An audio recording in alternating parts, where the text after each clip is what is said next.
Hello, I'm Priscilla Archangel, and I'm here with a faith-centered leadership lesson. And today's lesson is called The Blame Game. So let me ask you a question. How many of you would be willing to take responsibility for the mistakes and failures of someone else? How many of you would be willing to accept responsibility and accountability for someone else's disobedience and failures?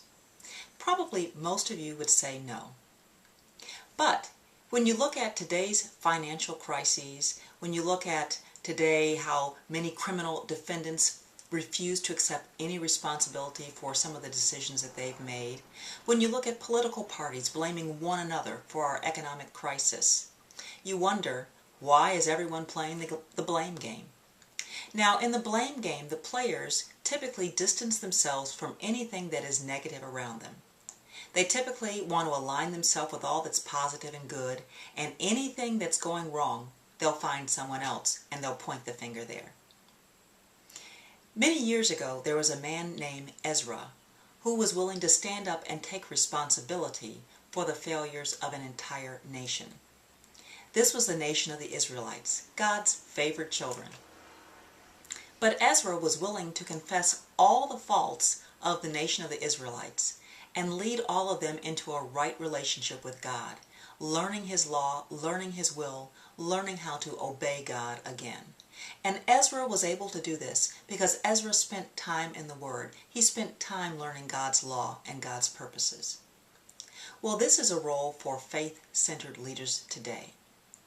How many of you as faith-centered leaders would now be willing to stand up and take responsibility for the challenges that our nations face?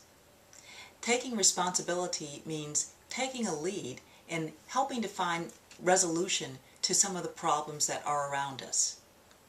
How many of you would be willing to find a solution to the debt crisis, to financial crises, to economic crises? It may sound like a humongous task, and certainly one person can't do it alone. It's a compilation of acts from a million different people that stand up and all do their share.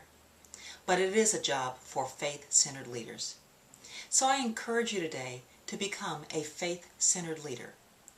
Don't look at the government and say, it's them. Don't look at your neighborhood and say, it's everyone else. Don't look at the people around you and say, someone else did it. Instead, stand up and find a way to take some responsibility and accountability for changing your world, for changing your environment. When you say, it's all about me, you're playing the blame game.